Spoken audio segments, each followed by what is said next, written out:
Assalamualaikum warahmatullahi wabarakatuh. Perkenalkan, nama saya Faizal Diantoni Rizky dengan nomor NIM A42021034 dari kelas A Prodi Pendidikan Biologi. Di sini saya akan mempresentasikan pengimplementasian Pancasila sila kedua dalam kehidupan sehari-hari dari mata kuliah Pancasila. Ya, jadi Pancasila sila kedua. Pancasila sila kedua berbunyi, kemanusiaan yang adil dan beradab, memiliki arti bahwa sila yang di dalamnya memiliki nilai kemanusiaan yang harus diterapkan dalam bermasyarakat.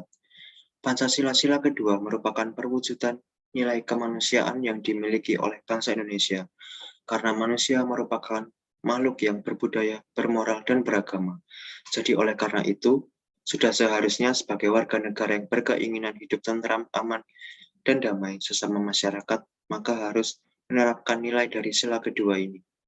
Bahkan lebih baik lagi jika kita punya anak nanti untuk memberikan nilai sila kedua sejak dini. Namun untuk menerapkannya, nilai sila kedua Pancasila memang tidak mudah. Maka dari itu, agar nilai sila kedua mudah dipahami, sebaiknya kita berkenalan juga dengan lambang dari Pancasila sila kedua dan juga penerapannya dalam kehidupan sehari-hari. Lambang Pancasila sila kedua. Lambang pada Pancasila sila kedua yaitu rantai emas. Dan rantai emas berlatar merah terletak di bagian kanan bawah perisai. Rantai emas terdiri atas mata rantai yang berbentuk segi empat dan lingkaran yang saling berkaitan membentuk lingkaran. Rantai dalam simbol Pancasila sila kedua melambangkan bahwa setiap manusia, laki-laki dan perempuan, membutuhkan satu sama lain dan perlu bersatu menjadi kuat seperti sebuah rantai. Mata rantai segi empat melambangkan laki-laki, sementara mata rantai lingkaran melambangkan perempuan.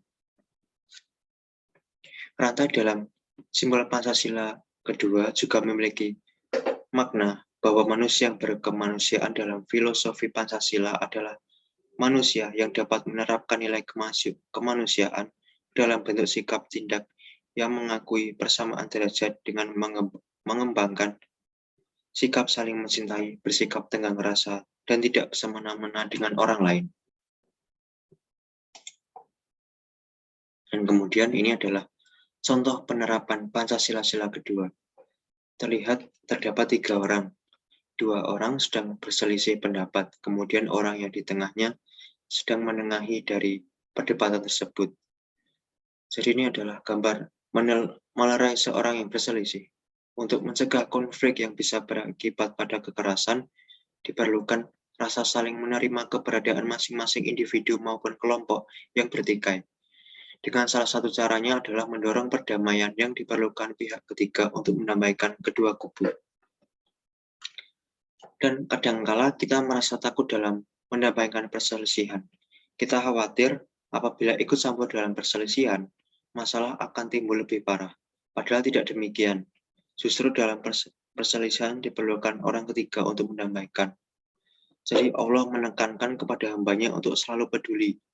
Masalah hasil, Allah tidak melihat keberhasilan, tapi melihat usaha kita.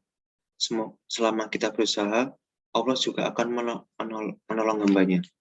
Kita mungkin bisa melakukan ibadah dengan rajin dan melaksanakannya dengan baik. Namun bila kita tidak peduli apa yang ada di lingkungan, ya apalah arti ibadah kita. Kemudian yang kedua, melakukan kegiatan sosial seperti berbagi, seperti bakti sosial juga. Pandemi yang masih terjadi saat ini menjadi momen yang tepat bagi kita untuk turut membantu mereka yang mengalami situasi sulit dan tidak menguntungkan dengan cara berbagi sesama. Berbagi kepada mereka yang membutuhkan bukan hanya untuk materi, namun bisa bermacam-macam bentuk, mulai dari makanan, kebutuhan sehari-hari, ilmu, dan sebagainya. Asalkan kita melakukannya dengan tulus dan tanpa paksaan, dan kita akan menjadi berkah bagi orang lain dan mendapat pahala juga. Oke, kemudian adalah berteman tanpa memilih-milih. Sebagai makhluk sosial, setiap orang tentunya memiliki teman yang silih berganti mengisi kehidupan, karena seiring berjalannya waktu akan ada seseorang yang baru mengisi kehidupan kita. Dari hal ini kemudian kita harus menerima kenyataan bahwa kita harus bersikap baik kepada teman kita, dan dalam berteman pun kita tidak boleh mengejek satu sama lain, dan bijak dalam menyikapi teman yang berbeda pendapat. Tapi di sini kita ditekankan juga harus selektif dalam memilih pergaulan, agar kita tidak terjerumus ke dalam hal yang salah. Ya, jadi baik, mungkin itu saja presentasi dari pengimplementasian Pancasila kedua dalam kehidupan sehari-hari. Kurang lebihnya mohon maaf. Wabillahi taufiq wal hidayah. Wassalamualaikum warahmatullahi wabarakatuh.